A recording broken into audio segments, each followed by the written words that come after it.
I am Sultan Muhammad Kudarat. I was born in the late 16th century, around the year 1581, in what is now the province of Maguindanao in Mindanao, the land of my ancestors. I belong to the royal Sharifian lineage, descendants of Sharif Kabungsawan, an Arab-Malay missionary who introduced Islam to our people and established the Sultanate of Maguindanao. My father, Datu Buisan, was a fierce and strategic leader, and I inherited not only his blood but his vision to keep our people free and united. In the year 1619, upon my father's passing, I ascended as Sultan of Maguindanao. I took on the name Muhammad Dipatuan Kudarat, and from that moment forward, I vowed to protect our people, our faith, and our sovereignty from those who sought to divide or subjugate us. My rule stretched across a significant portion of Mindanao, from the Pulangi River down to the shores of the Celebes Sea, and into the highlands of Cotabato. The Maguindanao Sultanate held sway. I built alliances with other Datusan sultans, especially with the powerful Sultanate of Sulu, to strengthen the resistance against foreign forces. In my time, it was not only about ruling a territory, it was about preserving an identity, a way of life guided by Islam, adat, customary law, and dignity. The Spanish came, carrying their cross and sword, believing they could impose their rule upon us as they had done in the northern islands. But Mindanao was not theirs to take. I understood early on that we could not afford to be divided. So I forged unity among the Marineos, the Iranuns, the Tazags, and various Lumad tribes who had long resisted colonization. We did not always share the same traditions, but we shared the same desire, freedom. In 1635, the Spanish established a fort in Zamboanga, thinking it would serve as a foothold for their conquest of Mindanao. I waged war against them, not just with weapons but with strategy.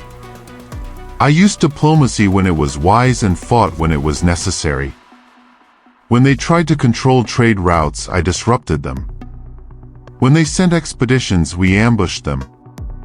I gave them no peace in the south. I reigned for over 5 decades, longer than many kings and sultans of my time. And I ruled not by tyranny, but with the mandate of my people and the guidance of Islam. Today, they call a province after me, Sultan Kudarat, and for that, I am honored. But what I truly hope is remembered is this, that I stood when many thought we would fall. That I proved that the people of Mindanao were not mere subjects of an empire, but rulers of their own destiny.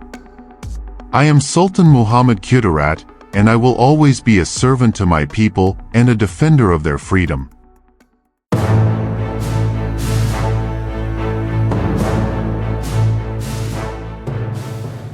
In the turbulent 17th century, when foreign flags increasingly appeared on the shores of the Philippine archipelago, a determined resistance held strong in the south. Leading this resistance was Sultan Muhammad Kudarat of Maguindanao, whose reign from 1619 to 1671 stands out not only for its remarkable longevity, but for its enduring legacy of defiance, diplomacy, and regional consolidation.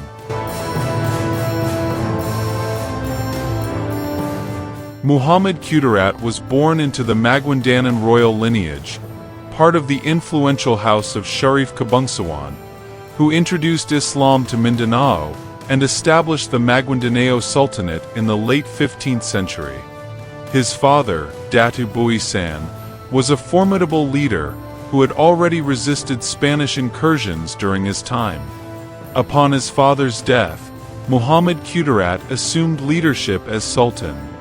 From the outset, he demonstrated both military capability and political foresight. Unlike many local rulers in Luzon and the Visayas, Kudarat understood early that any alliance with Spain would ultimately serve colonial, rather than local interests. This clarity shaped the entirety of his rule. At the height of his power, Kudarat's authority extended across the Pulangi River basin and much of central and western Mindanao, encompassing parts of present-day Cotabato.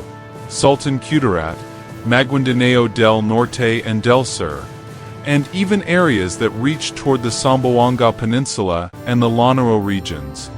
His influence over the Iranun, Maranao, and various Lamad and coastal groups marked a rare moment of relative political unity in Mindanao. Unlike centralized monarchies in Europe, power in Mindanao operated through complex alliances among datas, and Kudarat's leadership was defined by his ability to bind disparate communities through diplomacy, arranged marriages, trade partnerships, and religious authority as a Muslim ruler.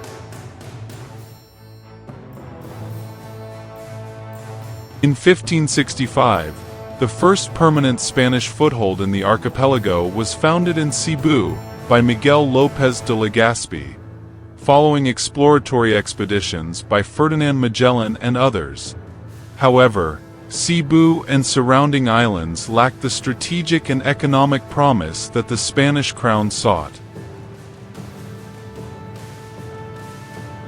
By the early 1570s, Spanish interest turned toward Luzon, which was known to have more prosperous trade networks, especially with Chinese, Japanese, and Muslim merchants, and local polities that exhibited more centralized governance structures. In 1570, Legazpi sent an expedition led by Martin de Goiti and Juan de Salcedo to the Kingdom of Manila, then ruled by Raja Sulaiman, a Muslim leader with ties to the Bruneian and regional Malay world. Manila at that time was a thriving riverine trading center on the Pasig River Delta, connected to a broad commercial web that included China, Borneo, the Sultanate of Brunei, and Mindanao. The Spanish attacked Manila in 1570, and after a temporary retreat, returned with Legazpi in 1571, overpowering Sulayman's forces and razing the original settlement. The Spanish established Intramuros, a walled city on the ruins of the old polity, as their administrative and military base. This marked the formal foundation of Spanish colonial government in Manila. By the early 17th century, the Spanish colonial government in Manila was aggressively expanding its reach southward. They had already Christianized large portions of the Visayas and Luzon. Their establishment of Fort Pilar in Zamboanga in 1635 marked a strategic attempt to break Muslim power in Mindanao and control maritime trade in the Sulu Sea. Kudarat responded decisively. Over the next 2 decades, he orchestrated a coordinated and multi-ethnic resistance.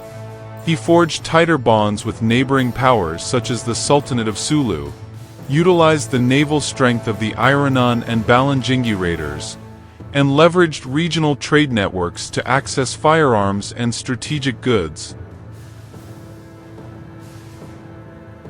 His military tactics focused on guerrilla warfare, ambushes, and sieges, rather than open field battles.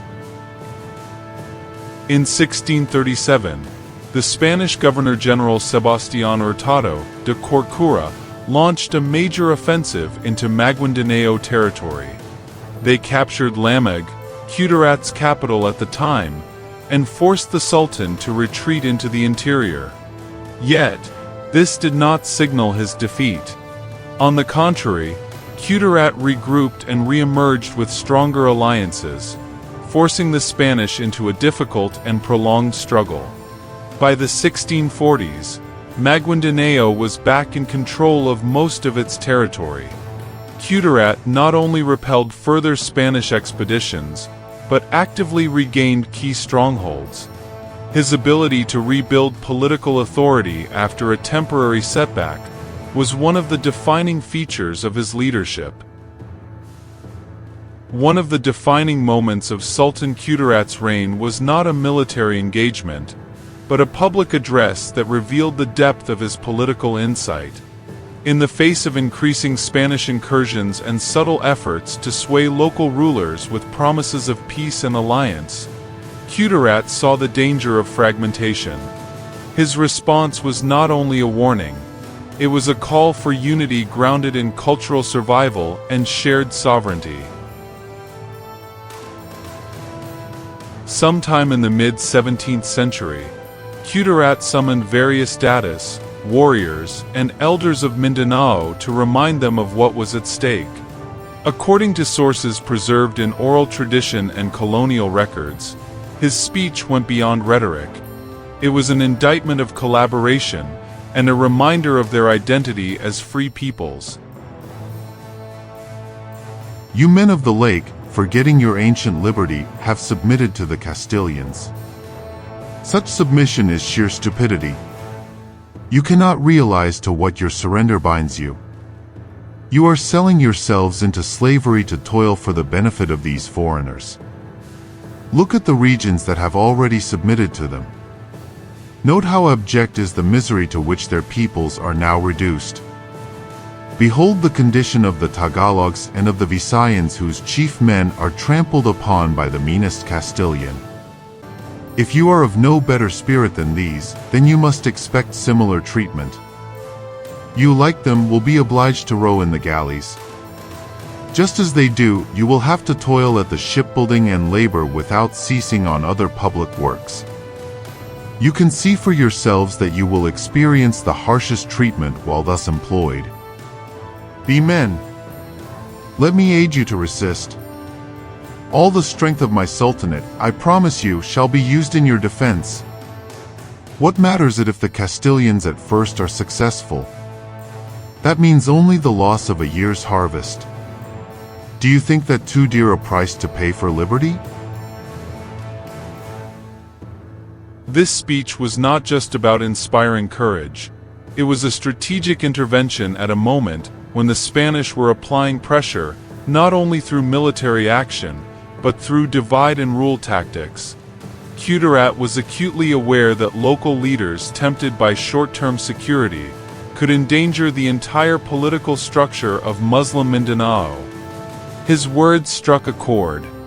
The memory of this speech helped revive resistance movements, prevent widespread collaboration, and reinforce the legitimacy of Islamic and indigenous governance in the region.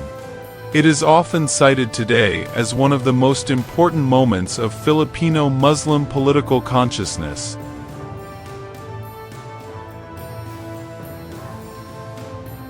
Kudarat's reign also saw Islamic law and education flourish in his territory.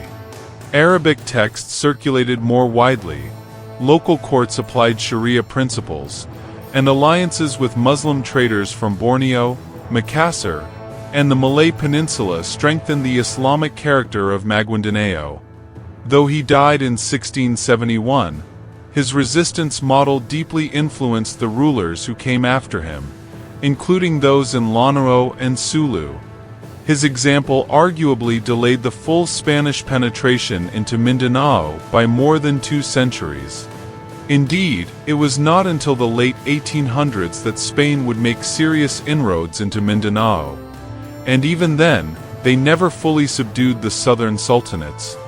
Spanish accounts of Sultan Muhammad Kudarat portray him as a formidable and resilient adversary, one who consistently outmaneuvered colonial efforts to subjugate Mindanao.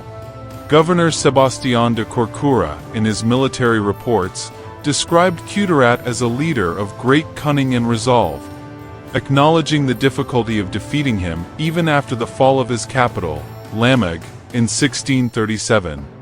Jesuit missionary Francisco Combes, writing in Historia de Mindanao y Jolo, 1667, referred to him as a powerful Mohammedan prince and a most obstinate enemy of the faith, underscoring the deep concern Kudarat inspired among the clergy. While the friars condemned his refusal to convert and his unyielding defense of Islam, they also recognized his political acumen, noting that he commanded loyalty across Mindanao and skillfully resisted both military conquest and religious persuasion.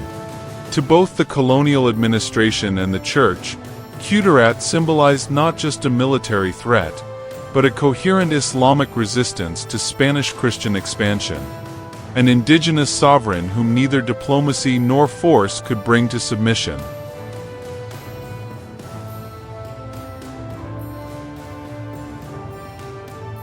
Today, the province of Sultan Kudarat bears his name. But perhaps more importantly, the memory of a leader who prioritized unity, autonomy, and cultural survival endures, not in stone or monuments, but in the continued pride of the Moro people, who still draw strength from his defiance.